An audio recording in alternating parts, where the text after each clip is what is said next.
My reaction to seeing Deathly Hallows last night at the midnight premiere was really torn. The movie was amazing.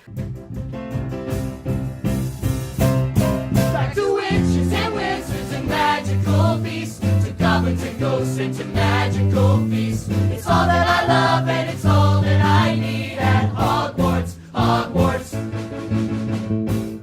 I had my entire night ruined by this group of high schoolers who hadn't obviously read the books and were just being really rude people. They bought out over half. The theater was not limiting ticket sales, so one person came and bought like 50 tickets, and when they're only showing it in one theater and there's 190 seats, when you get one person buying 50 tickets, that's like 25% of the seats available.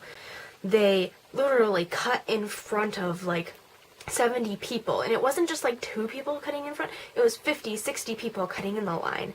And then there was almost a huge fist fight outside because they decided that since one person was there, they had to right to cut to everybody else who'd got there before, and it was just really horrible. And people were like, why isn't Robert Pattinson in this film? And I just want to punch people. It's like, if you're not really a Harry Potter fan, don't go to the midnight premieres. Don't ruin it for those of us who actually care.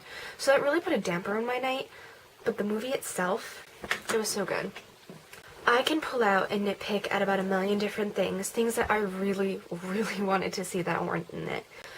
They didn't show the graffiti in Godric's Hollow, which really disappointed me. So much at Xenophilius' house that they could have done about Xenophilius that made him see like less of a jerk. Because they had cut out so much, and I know it's because they were pressed for time, they cut out so much that literally after they left, Harry had to plead his case for him. Dobby was weird. The new animation of Dobby, like, it took me a couple of seconds to figure out who this other house elf was. And then mixed with the new voice actor, that was a little bit weird.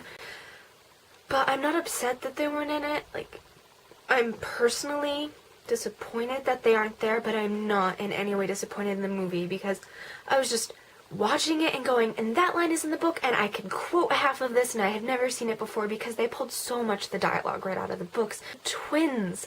I love the twins. They were wonderful. Bill and Fleur were just, I always had trouble imagining them in the books, but when I saw them in the movie, I was like, of course, this is perfect. They are the prime example of what hope is in this time, and it's so important, and I loved it.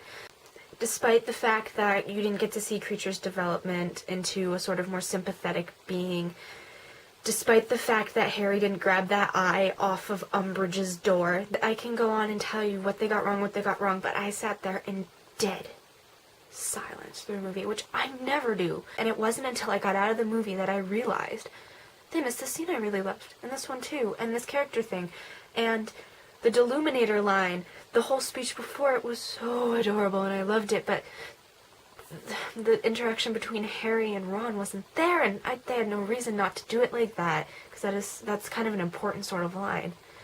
But I don't care, because the movie, it really fulfilled my expectations, and it was dark. It was the mood of the book.